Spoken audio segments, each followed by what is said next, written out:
A origem da expressão obra faraônica vem, claro, do Egito Antigo, de um tempo em que os faraós encomendavam construções grandiosas e ricas em detalhes. Para encontrar esses monumentos impressionantes, seguimos nosso caminho pelo maior rio da África, tendo como guias os repórteres Sônia Bride e Paulo Zero.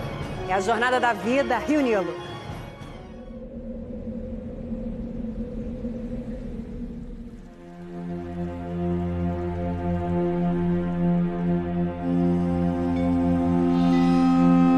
O Egito é uma dádiva do Nilo. Foi o que disse o historiador grego Heródoto há 2.500 anos. E continua sendo verdade. O Egito é o Nilo. O resto é o imenso Saara, o deserto mais quente do mundo. O Nilo fez florescer uma das civilizações mais fascinantes da antiguidade. A Jornada da Vida, Rio Nilo.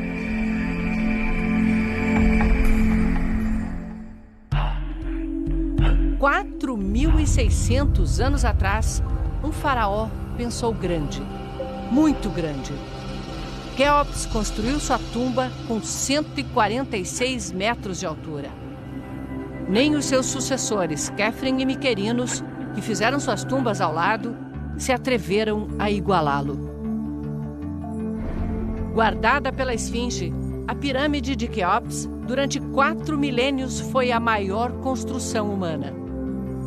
E ainda intriga quem visita esse cemitério como nenhum outro, a Necrópole de Giza. Como calcularam estruturas tão grandes e com tanta precisão? Como transportaram e montaram 2 milhões de blocos de pedra, cada um pesando de 2,5 toneladas a 15 toneladas? Isso sem usar nem animais, nem veículos com roda por causa da areia? Esta semana, pesquisas que detectam raios cósmicos absorvidos pelas pedras revelaram que há um espaço vazio na Grande Pirâmide. 4.500 anos. E ainda guardando surpresas. O que se sabe ao certo é que as pirâmides foram obra de milhões de operários, artesãos, artistas. Mas é preciso mais do que força humana para levantar estruturas como essas. É preciso ter uma sociedade organizada, uma burocracia para administrar a obra, um Estado que controla tudo. É preciso ter uma civilização. Esta civilização deixou tantas obras e tumbas que os egípcios não dão conta de estudar tudo. Todos os anos, centenas de cientistas do mundo inteiro se juntam à tarefa. Necrópole de Tebas. Cada buraco na encosta é uma tumba. Aqui encontramos o professor Antônio Brancaleon, do Museu Nacional do Rio de Janeiro. Ele estuda a tumba de um nobre que viveu 1.300 anos antes de Cristo. O Egito é o primeiro grande Estado nacional que a gente tem. Tudo pertence ao Estado, tudo pertence ao rei. Neferhotep, enterrado aqui, era da elite administrativa desse Estado. Por volta de 2000 a.C., eles estabelecem uma burocracia profissional, vamos dizer assim. A pessoa se estabelece dentro de cargos e de funções pelas suas qualidades, e não simplesmente por serem parentes dos faraós. Os desenhos e símbolos são hieroglifos, a escrita do Egito Antigo. Foi só quando a gente começou a ler os hieroglifos é que a gente começou a entender os egípcios pelos egípcios, e não pelo que os outros falavam deles. A escrita era tão importante que o faraó só podia assumir o trono se soubesse ler e escrever. Ele comandava um exército de escribas que, por sua vez, controlava tudo o que se passava no reino. A começar pelas cheias do Nilo. Quando o rio transbordava, levava para as margens lodo fértil trazido das florestas da África e do solo vulcânico da Etiópia. Quando as pirâmides foram erguidas, o Egito já tinha agricultura em larga escala e irrigava os campos usando o shaduf, esse sistema de contrapeso ainda visto no interior do país.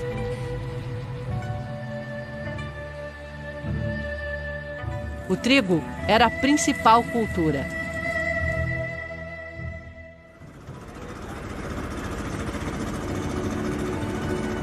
Ilha Elefantine, em Assuão. A fenda na pedra é 1 milômetro. Todas as cheias eram monitoradas e registradas com precisão. A medida era essa aqui, mais ou menos o tamanho do antebraço e a mão do faraó. Quanto maior a cheia, mais terra fértil chegava, maior a produção agrícola. E assim, eles podiam calcular quanto imposto cobrar da população. Na cheia, a água entrava por aqui e avançava pelos degraus. Ainda impressiona ver quanto o rio subia. Na tumba de Neferhotep, o pagamento de impostos está ilustrado na parede.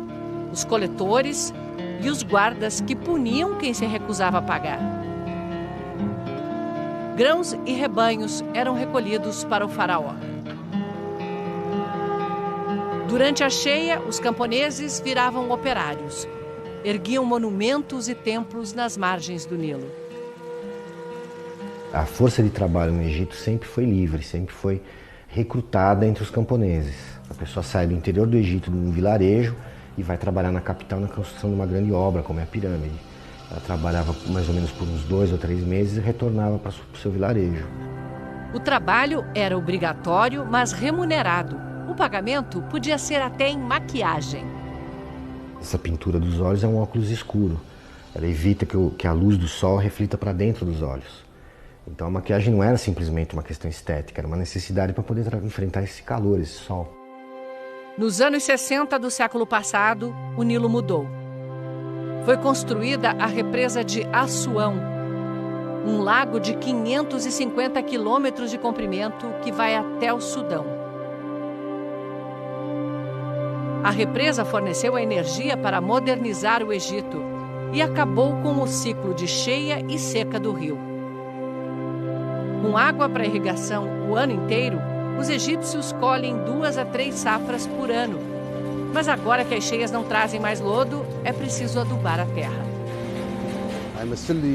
Para mim, o Rio Nilo representa a vida e tudo mais. Ele me dá alimento e bebida. O trigo já era a principal cultura no tempo dos faraós. E agora divide o campo com pomares de tamareiras, as palmeiras de fruto doce, típicas dessa região.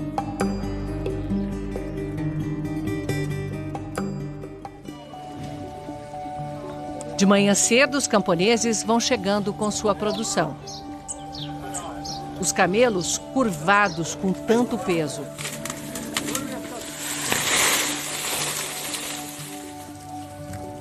Trabalho duro também para os homens. Um tronco de tamareira é a ponte. Sem equipamento, nem sapatos, eles têm poucas horas para encher a barcaça com cana.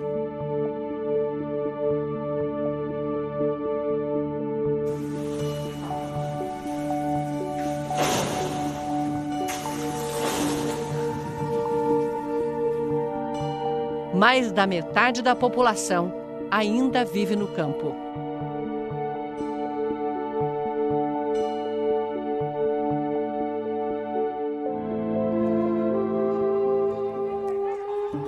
Mas o Egito ainda depende muito do que foi construído pelos faraós.